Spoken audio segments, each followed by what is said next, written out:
How are you preparing heading into the reunion? Tequila. We should all wear black because we're going to a funeral. I just don't want first seat. I do not. Andy, look at me. I love you. I will sit next to you and watch what happened live. I do not want a first seat. I did not, whatever happened in this season, not for once did I thought I'm doing these things to sit next to you. There's so many opinions and there's so many things that we need to have addressed. And sometimes because I'm not like the loudest in the group, you know, I sort of take a side seat. I regret not being more direct last time. Right. I should have been a little bit more honest about how I felt in certain situations, and I was like, I didn't want to like get into, I didn't want to fight with anybody. Right. But I'm going to be really just very honest this time. I don't care. Yeah. Well, it's my first reunion. I don't know how much of it I'll be a part of. I want to say I hope there'll be an awareness and a responsibility taken for actions done. I have two people to apologize to. Who? Jessel and Erin. Why? Because I thought Erin lied Oh. about Racquel with the car thing. Oh, right.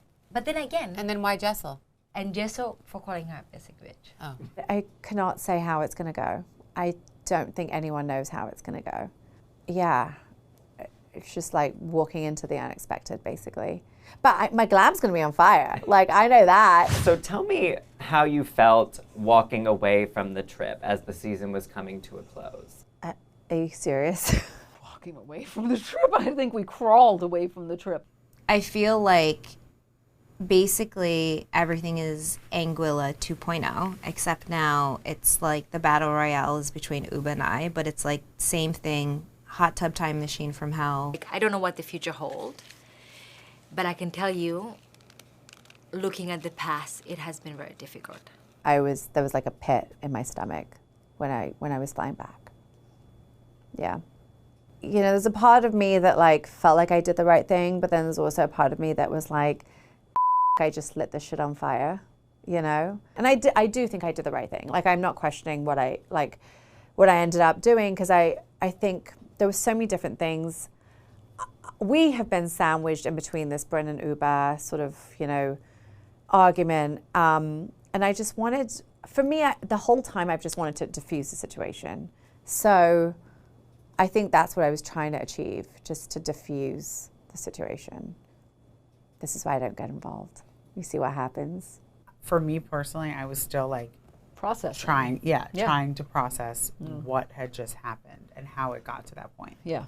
And replaying everything and thinking, where did, I was replaying my relationships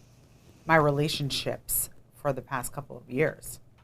And like maybe something from the past meant something. Like, it just really changed my view on a lot of things. I think that there are some things that don't feel recoverable, and it feels a little bit like there's things that just are unacceptable. And she said she accepts all apologies, but I don't know that this one, if it ever comes, should be accepted. I don't want it. Yeah. Yeah, but I do forgive. Okay. Yeah. Fair. I would hope that there would be some insight.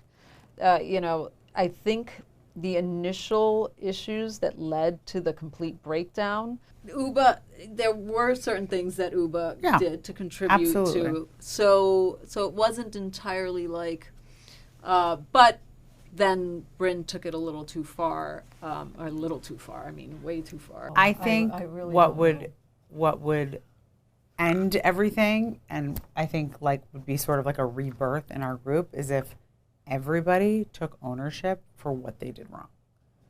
I just don't know that that's going to happen. I don't think that's going to happen. But if it did, I think there's a real opportunity for us to like move forward as a group.